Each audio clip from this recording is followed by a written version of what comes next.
Medical debts in bankruptcy are a unique type of a situation. First of all, a medical debt is an unsecured debt. That means you didn't pledge anything as collateral on it. Medical debts are a little bit tricky because sometimes you're hoping to continue to see that doctor or that dentist or that physical therapist, whoever it is.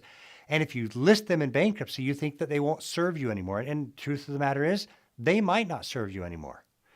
But it's critical that you understand if you are forced to file for bankruptcy, you have to list every creditor that you owe, including a medical creditor. Now, having listed them in bankruptcy and having received a discharge in bankruptcy doesn't mean that you can't pay them in the future for future services, or that you can't pay them for these bills or debts that are included in your bankruptcy.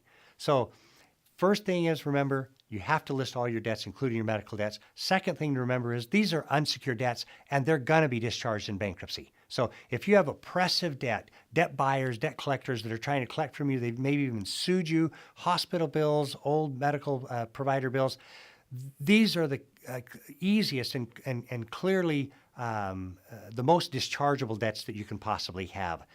Don't continue on struggling from day to day to make ends meet, thinking that you have to address these medical bills and not pay your rent and not pay your vehicle payments and not pay electricity or food or shelter, transportation. It's important that you understand that there's a priority or a pecking order in terms of debt. And medical bills are clearly dischargeable and are not your biggest, greatest concern and fear.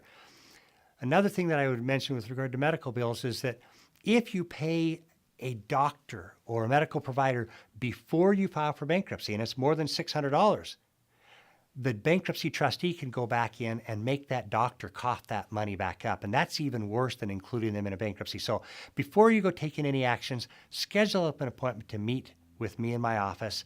Let me advise you relative to what your exposure would be and what your advantages and rights would be. I'll look forward to seeing you in my office.